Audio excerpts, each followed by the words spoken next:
पाखंडी साधु। एक बार शहर में पुलिस ने सभी चोरों की नाक में दम कर दिया था।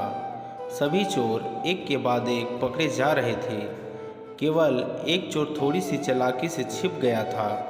तब उसके मन में एक विचार आया कि अगर वो भगवा रंग के कपड़े पहनकर साधु बन इस दुनिया में चोरों को भले ही जूता मारा जाता है, लेकिन अगर वही चोर भगवा वस्त्र पहन ले तो उसके पैरों की पूजा की जाती है। इस रूप में वह चोर साधु बनकर बेफिक्र होकर घूमने लगता है। थोड़े ही दिनों बाद कुछ यूँ होता है। उस नकली साधु में यानी कि चोर में एक कौशल था कि वह अपने वचनों में बहुत निपुण था। वह अपने उपदेश को बहुत मनोबल से प्रस्तुत करता था। इसी कारण वह नकली साधु बड़ा मशहूर बन गया। उसके कई शिष्य उसके पीछे हो गए। अनेक लोग उसकी शिक्षाओं का पालन करने लगे। उसे बिना किसी चार्ज के भोजन मिलने लगा, लेकिन उसे सांसारिक जीवन से अलग होने का दुख बना रहता था। थोड़े और दिन बीतने के बाद उस नकली साधु ने अपने शिष्यों के साथ जंगल में निवास किया। तभी वहाँ एक सेठ पहुँचा। सेठ को भी उस नकली साधु के वाक्यों का प्रभाव पसंद आया। साधु से मिलकर जब सेठ अपने घर पहुँचा, उसे एक विचार आया। वास्तव में सेठ के मन में एक दुविधा थी। उसके पास बहुत सोना था, लेकिन चोरों के डर के कारण वह अपने घर में उसे रखने का साहस नहीं कर सकता था। उसने सोचा, क्यों ना यह सोना साधु के आश्रम में रख दिया जाए, क्योंकि साधु को कभी कोई मोह माया की परवाह नहीं होती है। वे तो भगवान की भक्ति में खोए रहते हैं। किसी को ऐसे देवता पर संदेह भी नहीं हो सकता कि उनके आश्रम में सोना रखा हो। इस तरह सोचकर सेठ दूसरे दिन सोना लेकर पाखंडी साधु के आश्रम गया और उससे पूरी बात साझा की। फिर पाखंडी साधु का दिल खुश हो गया। उसकी आंखों में उस सोने को पोतली को हड़पने की साजिश दिख रही थी। सेठ ने वह सोने की पोतली आश्रम के एक पेड़ के नीचे दबा दी और वहाँ से चला गया। अब साधु को नींद कहाँ आनी थी।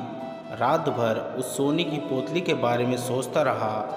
उसने सोचा, अगर यह सोना मिल जाए तो मेरा जीवन बन जाएगा। उसको संसारिक सुख भी मिलेंगे जो इस भगवा कपड़े ने मुझसे छीन लिया है। इस प्रकार साधु ने कई सपने देख लिए। दूसरी ओर सेठ सोने को आश्रम में रखकर संतुष्टि से सो रहा था। साधु ने एक योजना बनाई। उसने सोचा, मैं इस सोने को लेकर चला जाऊं और सेठ को शक न हो, इसलिए मैं अपने घर जाने की बात कर दूं। अगले दिन साधु सेठ के घर गया। सेठ के पास एक व्यापारी बैठा था। साधु के आगमन देखकर सेठ खुशी से उछल पड़ा और कई पकवान बनाकर खिलाया। साधु सेठ से अपने जाने की बात कहता है, जिस पर सेठ दुखी होकर उसे रोकने की कोशिश करता है, लेकिन साधु कहता है वो एक संत है जिसकी कोई स्थानिकता नहीं है। वह लोगों को मार्गदर्शन देने के लिए घूमते हैं। इस पर साधु बाहर निकलता है और जानबूझकर सेठ के घर से एक तिनका उठा लेता है। थोड़ी देर बाद साधु वापस आता है, जिसे देखकर सेठ पूछता है कि वह क्यों वापस आया। तब साधु कहता है, आपके घर का यह तिनका मेरी धोती में लटक कर मेरे साथ चला जा रहा था, इसलिए लौटाने आया हूँ। सेठ हाथ जोड़कर कहता है, इसकी क्या ज़रूरत थी।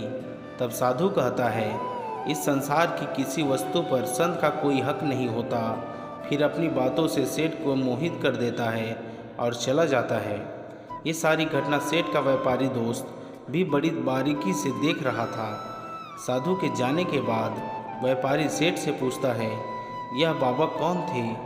सेठ अपने दोस्त व्यापारी को सारी बात बताता है, जिसे सुनने के बाद व्यापारी ज़ोर ज़ोर से ठहाके लगाकर हंसने लगता है। सेठ व्यापारी के हंसने का कारण पूछता है।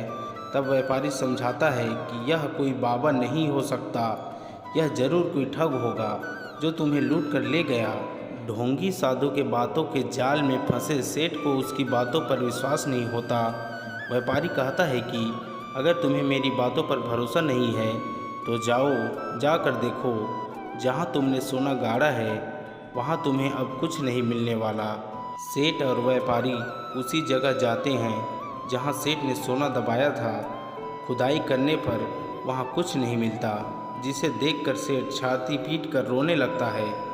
व्यापारी सेठ को समझाता है कि अभी विलाप करने का समय नहीं है, जल्द से जल्द हमें पुलिस को बताना चाहिए, क्योंकि अभी भी साधु ज़्यादा दूर नहीं गया होगा, उसे पकड़ा जा सकता है।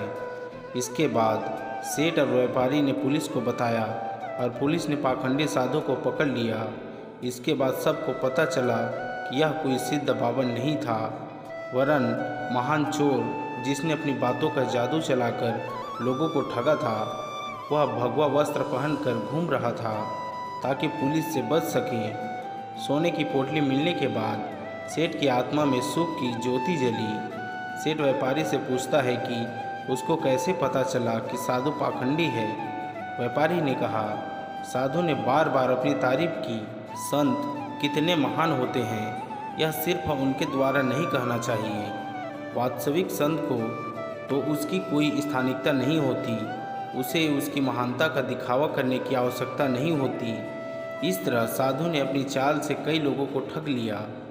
इस उदाहरण से हमें यह सीखने को मिलता है कि हमें आवश्यकता है कि हम साधुओं और बाबाओं की प्रत्येक बात पर यकीन नहीं करें, बल्कि हमें उनके शब्दों की परीक्षा करनी चाहिए। व्यापारी ने सही समय पर सही निर्णय लिया और सेठ को उस धोखाधड़ी साधु की पहचान करवाई।